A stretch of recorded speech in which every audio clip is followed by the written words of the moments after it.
let's see, week 12, let's see, January, February, March, we're 3 months in. We're doing just fine. We're doing pretty darn good here. So we got 1 Corinthians 7 and 8 for today. So we'll head over and look at 1 Corinthians. If you remember, this is a letter written to the church in Corinth, and they've got quite a few problems. Why do they have quite a few problems? Because none of them were Christian in the church. So this isn't like your church where people grew up Christian. It's not even like the church in Jerusalem or Antioch where there was a bunch of those who grew up Jewish who then became Christians. No, this is strictly people who've never been in a church. They've been in pagan religions, and now they suddenly have come to faith in Jesus by the preaching of Paul and others, and now they're trying to live a new life vastly different from the life they were living previously. How easy is it to go back to your old life? It's pretty darn easy to go back to your old life, and they are struggling, and they keep returning to their old life for various reasons and for various things that are happening. So, all right, so that's the church that he's writing to. Now, we notice that he says in here, in my previous letter, so this is not the first letter he's written, although for us it is 1 Corinthians, which means we don't have the first letter he wrote. We just have the second letter. And so, not sure what was in the first letter. He makes some allusions to it, but we don't have it. So some might say, well, what if we found it? Then would we add it to Scripture? And the thought is, no. If we found another letter of Paul, it hasn't been around. It's not something we need, or we would have already had it. So, hey, just some guy. Good to see you here this morning, friend. Hope you are doing well today. We're jumping into 1 Corinthians and just talking a little bit about background again on 1 Corinthians to remind us why Paul wrote this letter. So, all right, so he is going to, well, our title says concerning married life. So, let's see what we get into with that. I'm not sure what all it is, but I'm sure it applies to us whether we are married, single, and or otherwise. So,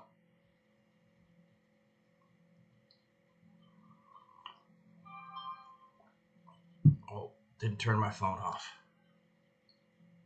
Oh, and it's a Bible verse for the day on my phone telling me that I should read the Bible. I guess that's a good reminder. So concerning married life, chapter 7, and again, the category titles or the heading titles of chapters are not inspired. They're simply there to help guide us if we're looking for something and we can't remember where it is. Now, the matters you wrote about, it is good for a man not to have sexual relations with a woman, but since sexual immorality is occurring, each man should have sexual relations with his own wife, and each woman with her own husband. The husband should fulfill his marital duty to his wife, and likewise the wife to her husband. The wife does not have authority over her own body, but yields it to her husband. In the same way, the husband does not have authority over his own body, but yields it to his wife. Do not deprive each other, except perhaps by mutual consent for a time, so that you may devote yourself to prayer. Then come together again, so that Satan will not tempt you beyond your lack of self-control.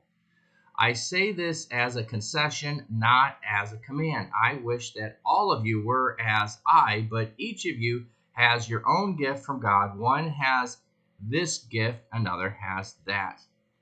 All right, so what is he talking about here? Well, he ends here with wishing that people were like him. Verse 7, I wish that you were as I am. What is that? Single for life. That is what Paul has felt called to.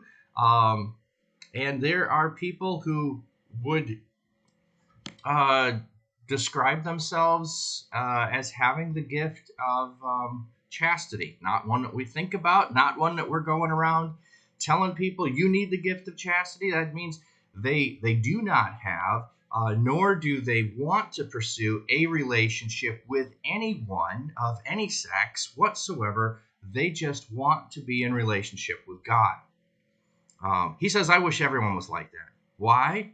Oh, he'll talk about it different places, but marriage comes with some constraints. Marriage comes with some requirements. If you have neither of those constraints nor those requirements, you have the ability to devote more of your time and energy towards the work of the gospel. Just moving my my screen a little bit there. So that's what Paul says. His desire, I wish that all of you were as I, but each of you has your own gift. So if you don't have this gift, I'm not asking you to have that.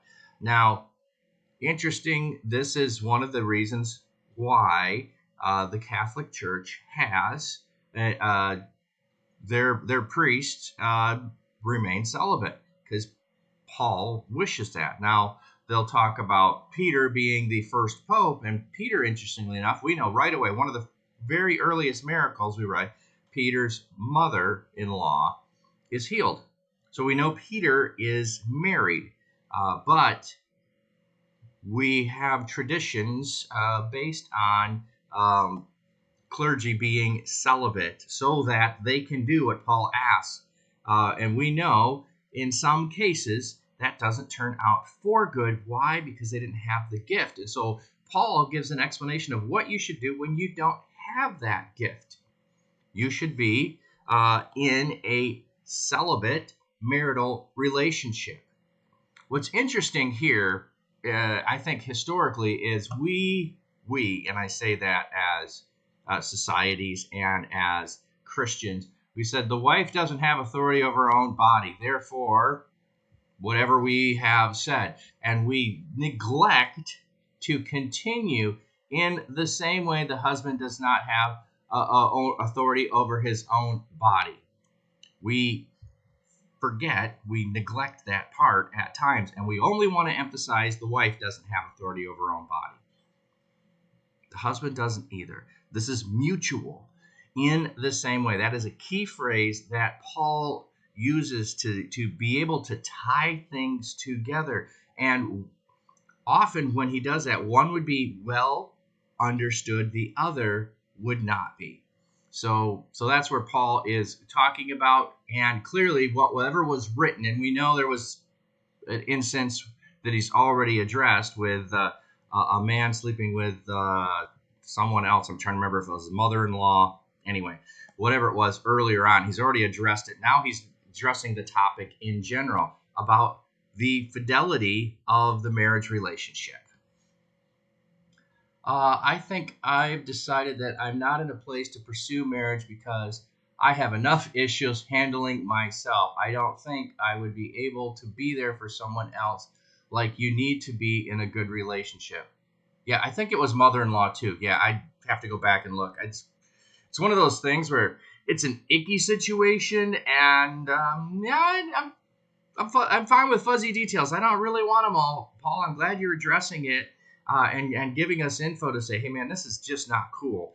And I agree with that. Here's the part that is cool, and you know, I'll just say this: I applaud you, just some guy in Tennessee, for being in that position to evaluate yourself and to have such a high esteem for being in a relationship that you don't want to take it casually and just be, well, I really, you know, it benefit me to have some companionship, so I'll get what I can out of it, and then if I don't fulfill my half of it, that's okay. I'll at least get something out of it for myself. That is an easy place to get into. Or another one would be, the expectation is at my age, this is what everyone else is doing, this is what I should do, so I should pursue something that I'm not in a place and or ready to do that. An interesting thing, this not only applies to relationships, this also applies to, I think, having kids.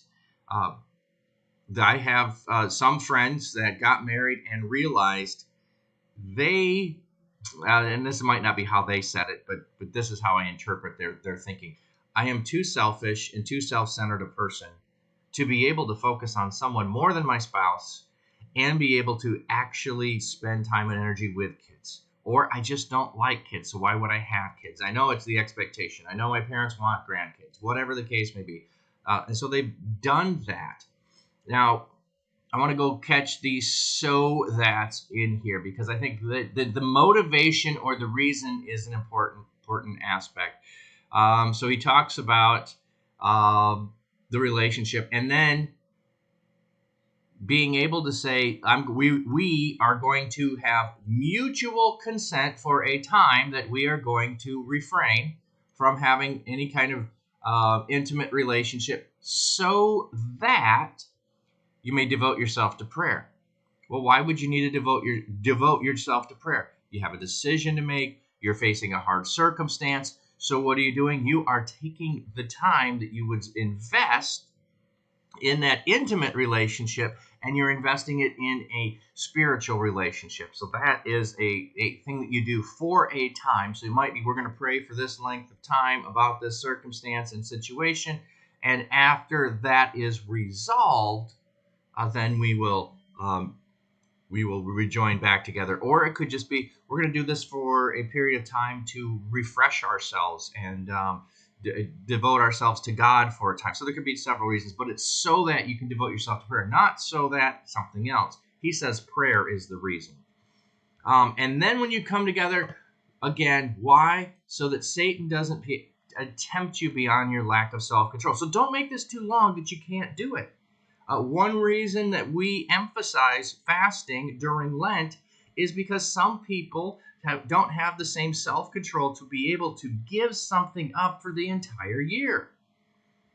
So if they don't have the ability to give something up for the entire year or to continuously spend time in fasting, they can set aside a dedicated time and in that dedicated time be able to focus, and then after the time is over, there isn't a temptation to quit what they're doing and to go astray. So, hey, ukulele worship, good to see you this morning, friend.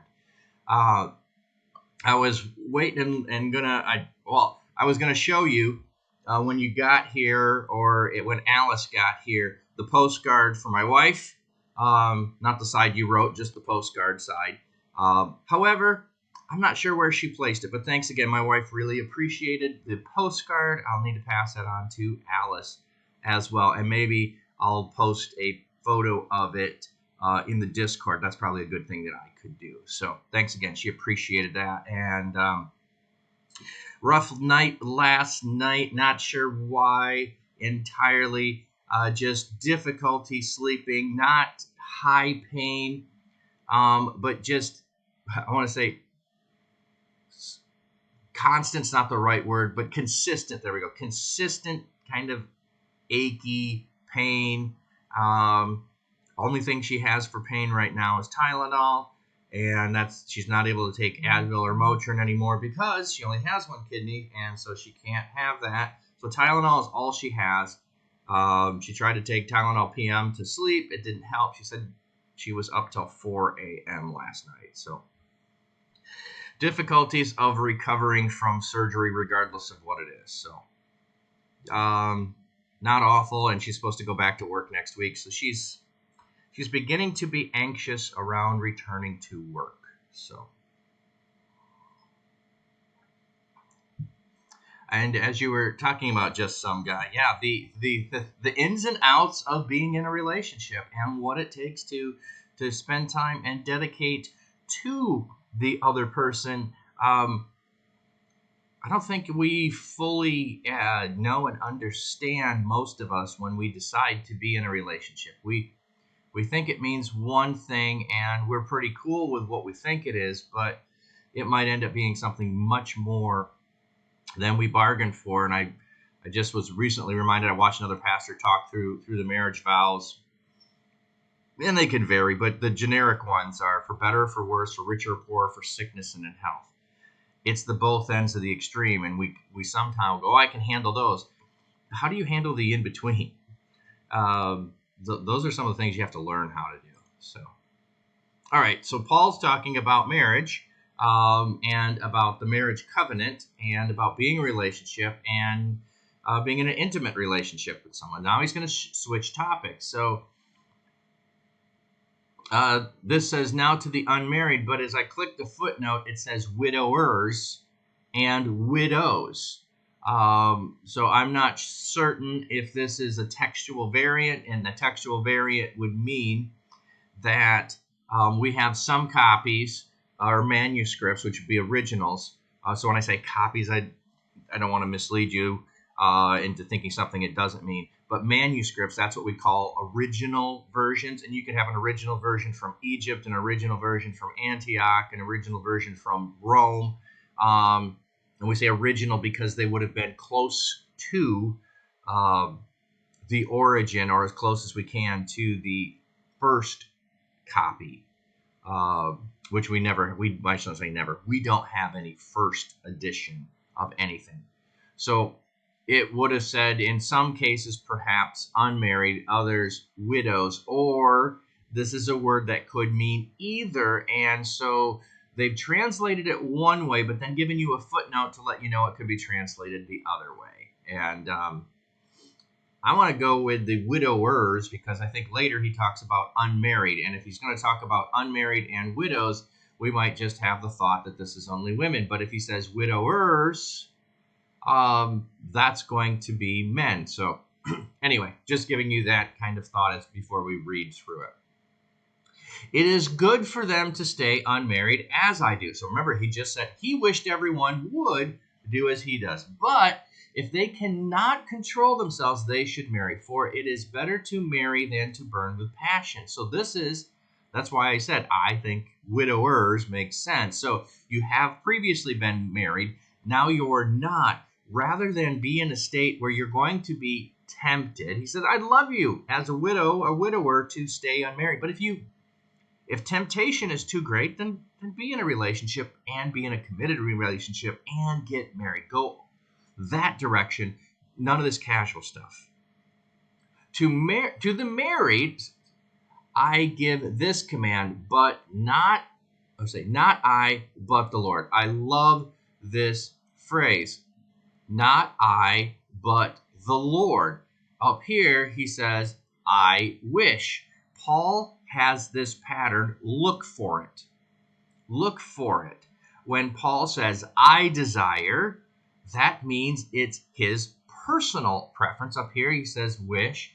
Same thing. I want. Yes. I do. Yes. But he also has, and he does clarify at times, if it's his desire, his pattern, his preference, or if it's actually intended to say, God has instructed me in this regard, and I'm instructing you to follow God's instructions. So here he says that phrase. Watch for this.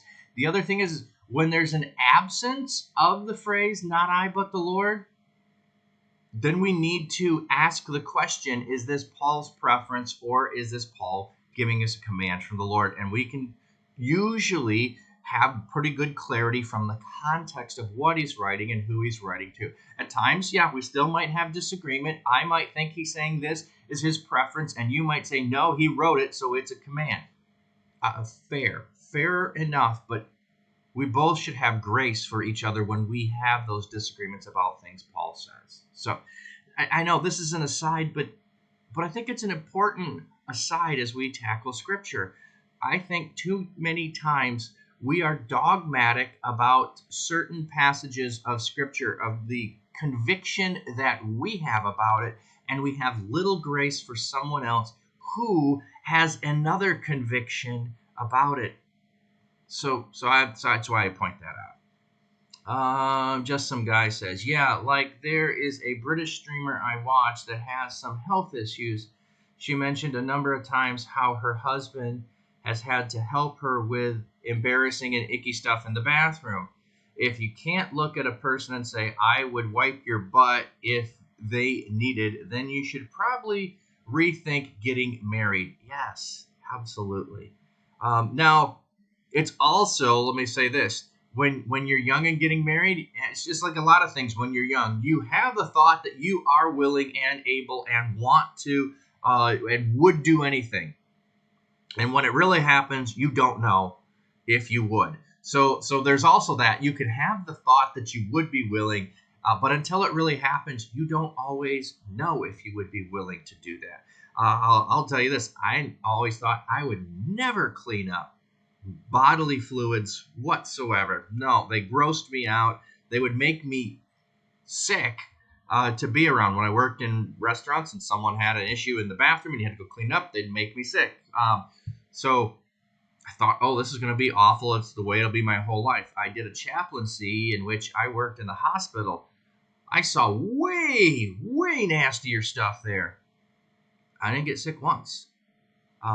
However, recently, just when my wife was getting, and I've never been good with needles at all, so I always look away. I wasn't even watching when they were drawing blood with my wife before her surgery, and I got physically ill because they were not doing it, and it was taking so long, and they were having complications, and I could hear, and I could know what was going on, and I got pale, and I had to sit down before I passed out. So, yeah, there are physical limitations, there are psychological, but it's more about the willingness. I like what you're talking about. You have to have the willingness to say, I'm committed enough to this person to take, here's a good connection, to take the lowly job, to do the lowly thing. And we'll see Jesus is willing and was willing to do that. He washed the disciples' feet.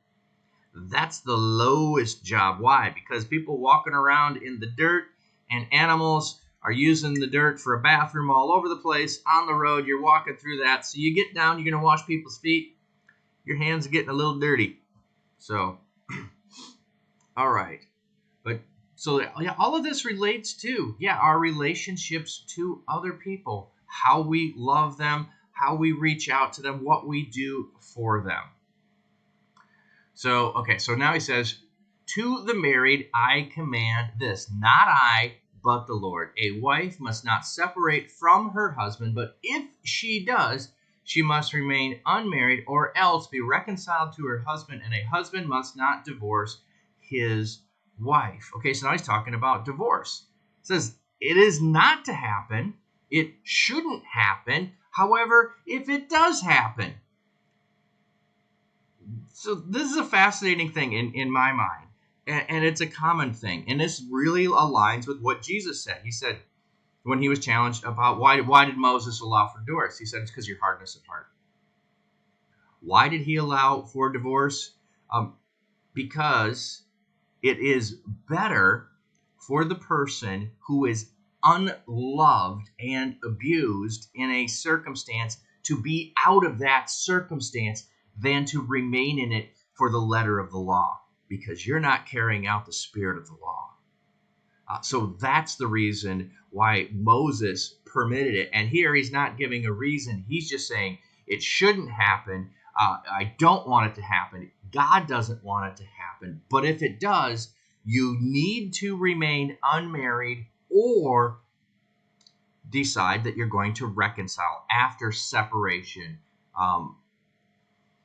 That you would do that. So, to the rest I say this, not the Lord. See there, remember I was talking phrase. So he's saying to the rest of you, I say, not the Lord. So this is just Paul's wisdom and advice. This is not Paul saying this is what God commands. He's just saying, from my experience, this is good advice for you. This is wisdom from Paul, not wisdom from the Lord. He distinguishes. If any brother has a wife who is not a believer and she is willing to live with him, he must not divorce her. And if a woman has a husband who is not a believer and he is willing to live with her, she must not divorce him. For the unbelieving husband has been sanctified through his wife, and the unbelieving wife has been sanctified through her believing husband. Otherwise, the children would be unclean, but as it is, they are holy. All right, so there's a whole bunch of theological, I want to say gymnastics, that we could get into in this. But Paul is making a statement not essentially about the other spouse, but about the children. That is what he's talking about. He's talking about the children being unclean spiritually, being able to come before God, being able to come to God. So through the one believing parent, they are. And he's saying that the other spouse is sanctified through. How? He doesn't explain it here. How do we understand that? I'm not sure. There's other passages we can go to and bring in here. And Paul is saying, this is my thoughts on the matter. If you, and why would there be, in Paul's case, the church of Corinth, a believer married to an unbeliever? Because both of them were probably unbelievers when they got married, and now one of them has come to faith. And so that's the circumstance he's talking about. He's not, I don't think, in this circumstance saying you went into marriage to get married unequally yoked to a non-believer. I don't think that's the circumstance Paul's addressing. He is addressing the circumstance in which both of you were unbelievers. One of you came to saving faith. You shouldn't now go get divorced just because they haven't and aren't willing to come to faith in Jesus. So, yeah, this is unusual because in the Old Testament, if you touch someone unclean, you were unclean. Yeah, see, thank you, ukulele. That's part of what he's talking about. So by having the unclean parent, you aren't making the children unclean here. By the clean parent, he's saying you are making the children clean. Yeah, you are connected with a believer and made holy. Yes, exactly. Good connection there, ukulele. Yep. That's what Paul's trying to address, is this circumstance that, well, it does happen today, but we want to say and apply this in, I think, different cases. And when he's saying this is just advice from Paul, maybe it's good advice in that circumstance, maybe it's not. The stronger thing is what was set up above, that God desires that the divorce doesn't happen. I desire that divorce doesn't happen. Does it happen? Yes. Is sometimes a divorce the lesser of remaining with the abusive situation? 100%. And that's what he's talking about in some of this stuff. So, but if an unbeliever leaves, let it be so. So on the other hand, if it's the unbeliever who doesn't want to stay with you because of your faith, and this change in you isn't what they signed up for, let them leave. That's okay. That's not on you. The brother or sister is not bound in such a circumstance. You're not bound by the other because you didn't enter into the marriage understanding that. It wasn't part of your vows. It's only an understanding that you grew to know and have afterwards, so you're not bound by it. God has called us to live in peace. How do you know, wife, whether you will save your husband, or how do you know, husband, whether you will save your wife? You don't know. You don't know if you come to faith, if your spouse will come to faith. You hope, you pray, and perhaps in some circumstances, you need to let them go so that they will return to you in faith later on. And maybe not to you in the sense of a spouse, but to you in the sense of a brother or a sister in Christ. So I think that's what Paul's trying to get at here. It's not hold on to it at all cost if it's unequally yoked, and it wasn't, and it was entered into equally, it became unequal, and now there's an issue because of it. So, nevertheless, each person should live as a believer in whatever situation the Lord has assigned to them, just as God has called them. This is the rule I lay down in all churches. Again, I lay down in all churches. Was a man already circumcised when he was called? He should not become uncircumcised. That's an interesting thought.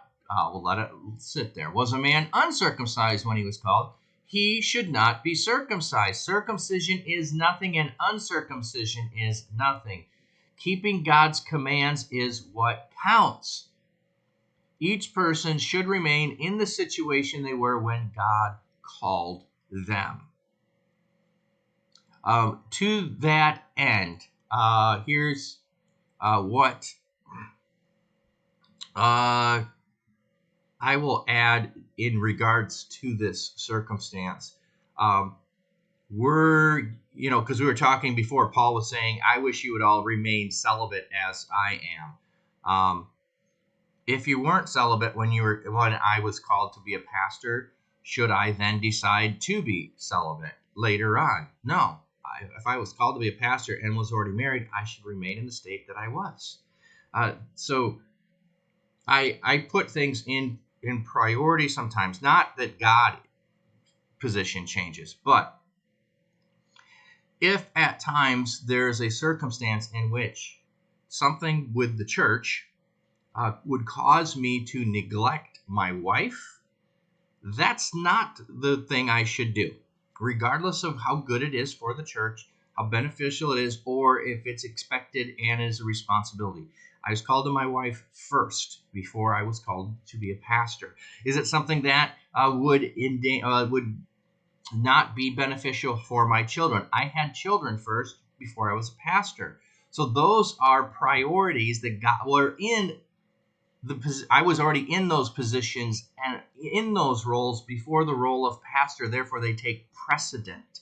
And when there is a conflict between my role as a pastor, my role as a husband, my role as a father, as long as none of them are in conflict to serving God, the roles that are older take precedent. And I think that's kind of in the same vein of what Paul is talking about here, the circumstance in which you were called. So, hope that makes sense there. Were you a slave when you were called? Don't let it trouble you, although if you can gain your freedom, do so. For the one who was a slave when called to faith in the Lord is the Lord's freed person. Similarly, the person who was freed when called is Christ's slave. You like the play there? I like that. You were bought at a price. Do not become slaves of human beings. Brothers and sisters, each person, as responsible to God, should remain in the situation they were when God called them. So this isn't hey, we need to throw off everything in our former life when we come to know and understand who Jesus is. This isn't to abandon the world, go hide off in a monastery somewhere with only people who believe and think exactly as we do. No. Were you working somewhere when you're called to Christ? And now you say, boy, this is an awful situation, and the people here are vile, and their language is awful and degrading, and I really don't like it. That's not necessarily, oh, well, I have to just abandon everything. No, here he's given the image of slave and free. It's not quite the image that we have, but I'm just connecting that. So Paul's saying, this isn't to come to Christ and abandon everything. You were already in that circumstance. Remain in that circumstance. Don't just leave it. All right, so now he's going to shift a little bit. Still talking about relationships here, though.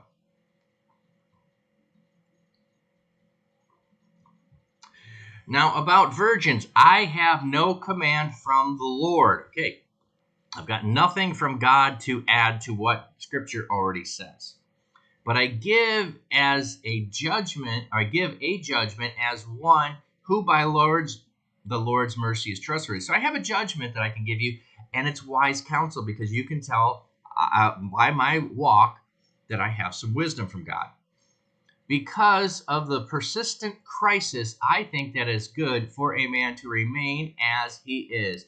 Are you pledged to woman? Do not seek to be released. Are you free from such a commitment? Do not look for a wife. But if you do marry, you have not sinned. And if a virgin marries, she has not sinned. But those who marry will face many troubles in this life, and I want to spare you this. So you come to faith and you're engaged, and don't just call off the wedding because the person is not a Christian. If you're already single when you come, don't say, oh, now I got to go find and marry a wife. So he's He's giving advice, continuing to think through what he was already talking about. What I mean, brothers and sisters, is that the time is short. From now on, those who have wives should live as if they do not. Those who mourn as if they do not. Those who are happy as if they were not. Those who buy something as if it were not theirs to keep. Those who use the things of the world as if not engrossed in them. For the world in its present form is passing away. So here his rationale for just remain as you are and don't take on new burdensome or committed relationships. Why? Because the time is short. We only got a short time here. Not only am I saying this in regards to relationships, I'm saying this in regard to mourning for people, being happy for people, buying things, possessions, all getting engrossed in all the things of the world. No, the time is short, and we need to win people for Jesus, and we need to be out there and serving him because the days are short and we don't have much time. Life is fleeting. Get out there. Get it on for God. Let's go. All these other things keep us from being able to do those things to the fullest. So, oh, yeah, ukulele. Those who marry will face many troubles is not the message the world gives today. No, the world has never really given that message that those who marry will have many troubles. No, they seem to think in some regard. Well, here's a different problem. I'll put it this way. The world sets up the marriage day as the penultimate. It is the pinnacle of your relationship. The wedding is the high point.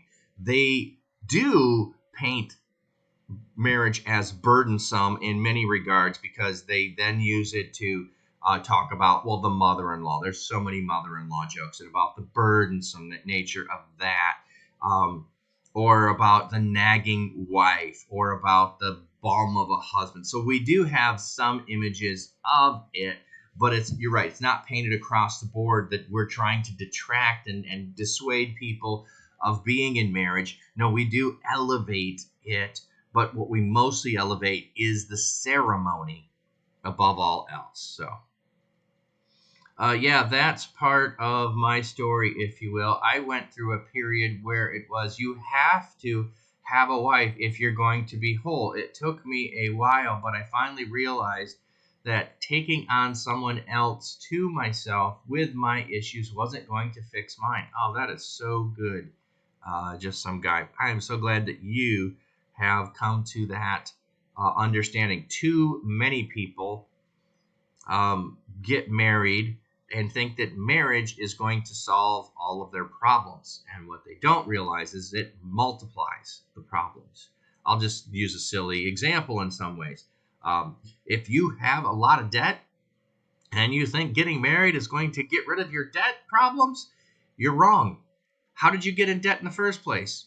Well, it could be good or bad decisions, but you're going to continue to make those decisions, and so is your spouse. So the leading cause, or a leading cause, not a leading cause, is financial issues. So if you're bringing financial issues into a marriage, they're not going to get solved in there. You need to work on them with yourself, for yourself, and then with your spouse when you go into it. So, yeah, good insights. I am glad that that is where you are instead of just trying to pursue something because others think you should, or that's what you've been told to do. So, yeah, in the world, so yeah, the present form is passing. So the world's fleeting. Why pursue things that are going to pass away? I would like to be free from concern. An unmarried man is concerned about the Lord's affairs. How can he please the Lord? But a married man is concerned about the affairs of this world. How can he please his wife? And his interests are divided. An unmarried woman or virgin is concerned with the Lord's affairs. Her aim is to be devoted to the Lord in both body and spirit. But a married woman is concerned about the affairs of this world. How she can please her husband. I am saying this for your own good, not to restrict you, but that you may live in a right way in undivided devotion to the Lord. Okay, so I'm not disagreeing with what Paul is trying to make a persuasive argument about. I'm just going to dish this other possibility. Let me put it that way. If I think about myself, unmarried, I'm not serving God. I'm sorry. Um, Having a wife and kids draws me closer to wanting to serve God.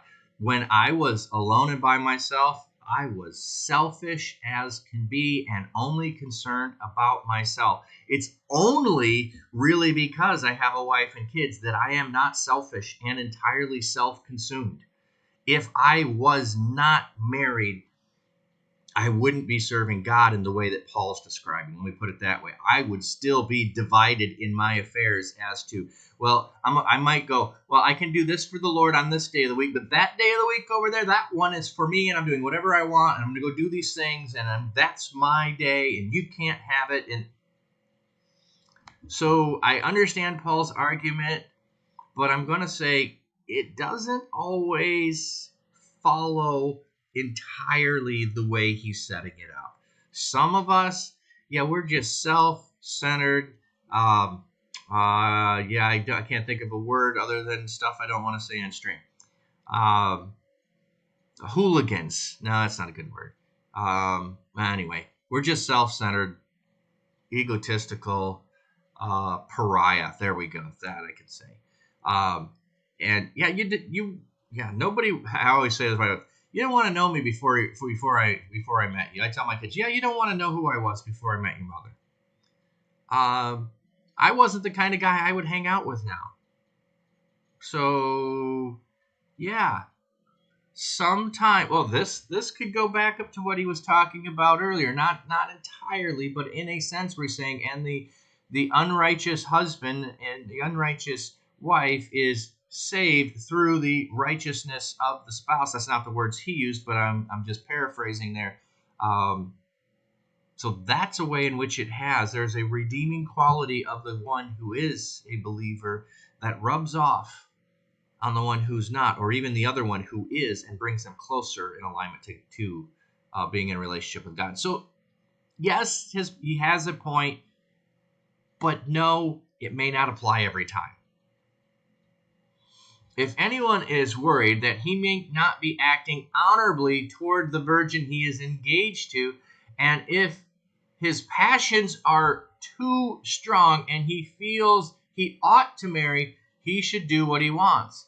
He is not sinning. Oh, he is not sinning. They should get married. But the man who has settled the matter in his own mind, who is under no compulsion but has control over his own will, and who has made up his mind not to marry the virgin, this man also does the right thing. So then, he who marries the virgin does right. He who does not marry her does better.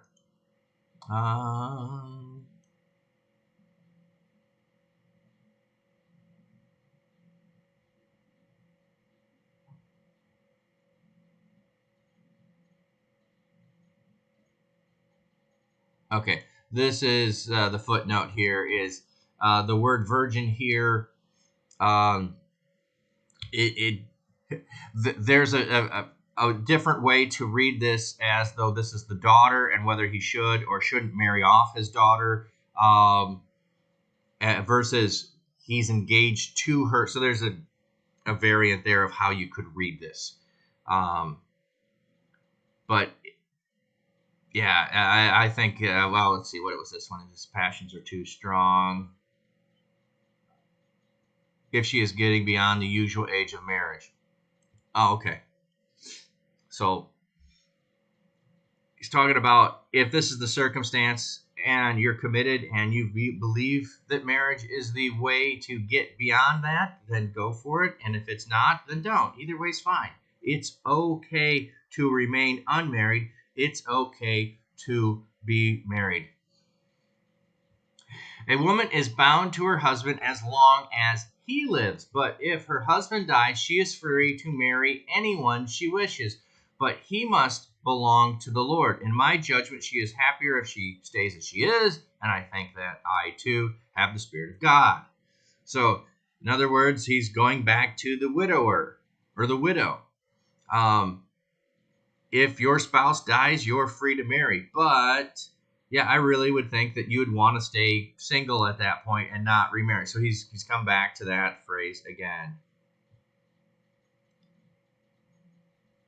So, all right. So now he's going to, in some ways, switch topics. He's been talking about sexual immorality. Now he's going to, and we did have the issue of clean and unclean, which impacts all of what was above, because if you are unclean to come before God, here we have the sacrifice to idols issue coming up. So here's an interesting thing, though. When are we ever going to deal with this one? So why would we read it? What's valuable? And is there anything important? Okay, who cares if they sacrificed to idols? What if... No, I'll just let it come out if it comes out in the text. But the principles here, I think, are applicable to other circumstances in our life. And they're also applicable in the sense that he'll talk about, I don't know if it's here, but he does talk about other places, the weaker brother who believes one thing and your conscience tells you to do something, you should do as your conscience tells you. And another who isn't the weaker brother or sister, doesn't have their conscience tell them they should do or abstain from something, then it's okay to do it if your conscience tells you it's okay to do. So I think there's the bigger principle. I'm not sure if it's in this section. I know Paul does that in places. So that's a principle we can take out. That's something we can apply to other circumstances in life. Yeah. Let's see what's here. And if that's here, then I'll expand on it. If not, then that's okay. Now, about food sacrificed to idols, we know that we all possess knowledge, but knowledge puffs up while love builds up. Oh my goodness, there is a fantastic thought. Knowledge puffs up while love builds up. Those who think they know something do not yet know as they ought to know, but whoever loves God is known by God. But whoever loves truly knows. Okay, so just a different way to translate. So then, about eating food sacrificed to idols, we know that an idol is nothing at all in the world, and that there is no God but one. And even if there are so-called gods, whether in heaven or on earth, as indeed there are many gods and many lords, yet for us there is but one God, the Father, from whom all things come and from whom we live. And there is but one Lord, Jesus Christ, through whom all things come and through whom we live. But not everyone possesses this knowledge. Some people are still so accustomed to idols that when they eat sacrificed food, they think of it as having been sacrificed to a god. And since their conscience is weak, it is defiled. But food does not bring us near to God. We are no worse if we do not eat, or better if we do not. Be careful, however, that the exercise of your rights does not become a stumbling block to the weak. Therein lies a great point. I'll come back to that. For if someone has a weak conscience, sees you and with all your knowledge eating in the idol's temple, won't that person be emboldened to eat what is sacrificed to idols? So this weaker brother or sister for whom Christ died is destroyed by your knowledge. When you sin against them in this way and wound their weak conscience, you sin against Christ. Therefore, if what I eat causes my brother or sister to fall into sin, I will never eat meat again, so that I will not cause them to fall. So Paul gives a statement here in regards to if something causes a weaker brother or sister, and it's weaker in the sense of they don't have the full knowledge and understanding of the implications and the ins and outs of everything that goes on within it. Let me put it this way. When you learn a new language, You learn a word means one thing. You don't have the understanding to get the nuance of when it's used, how it's used, other alternate meanings it has. You just get that one meaning until you get further into the language and you gain more knowledge, and then you begin to understand how the usage of that word actually happens. And you'll discover this is really not entirely what I learned to start with. No, but it was where you needed to have knowledge to start with. So, in some places where I've been, there's stricter ideas about what people should or shouldn't wear when they come to church. Hey, artsy Bible nerd, good to have you in here, friend. We're just in First Corinthians. Uh, so there, in some places, women wear skirts or wear dresses. You might have knowledge and understanding that come as you are, and it doesn't matter what you wear. God is concerned with the heart, not the outward appearance.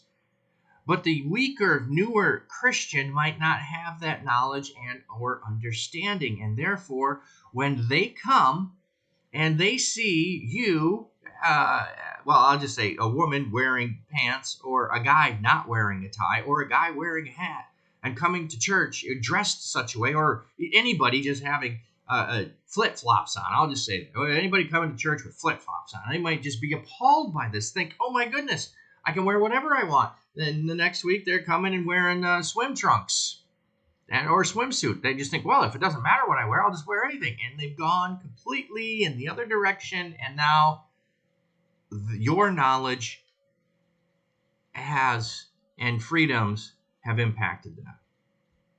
And in another regard, you might have and know and understand that Scripture doesn't just say don't drink wine. In fact, you might say, well, Jesus drank wine, and you might say, well, Jesus turned water into wine.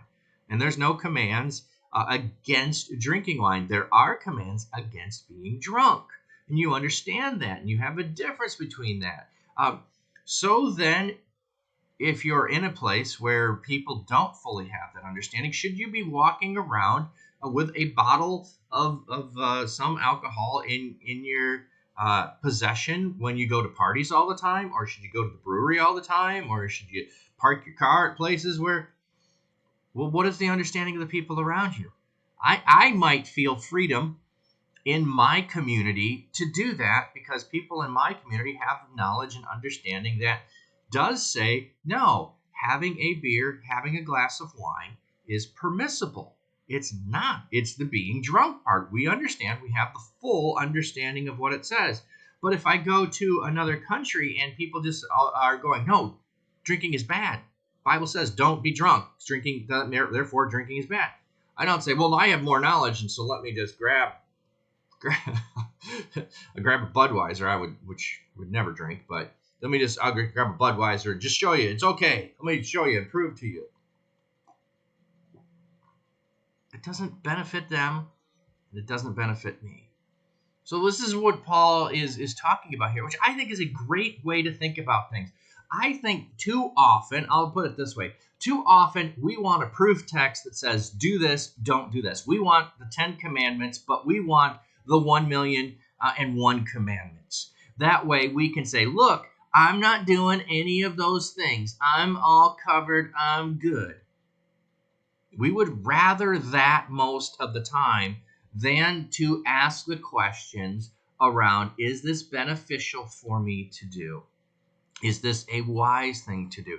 Is this a beneficial thing for other people around me to do?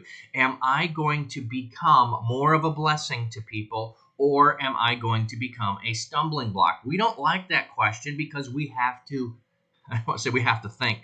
We have to meditate on it. We have to spend time with it. We have to wrestle through things. We ain't got time for that in our world. We need the fast food drive-through. Give me a number 3. What is a number 3? I don't care. Just a number 3 because it's my lucky number. Give me the number 3 and make it a supersize.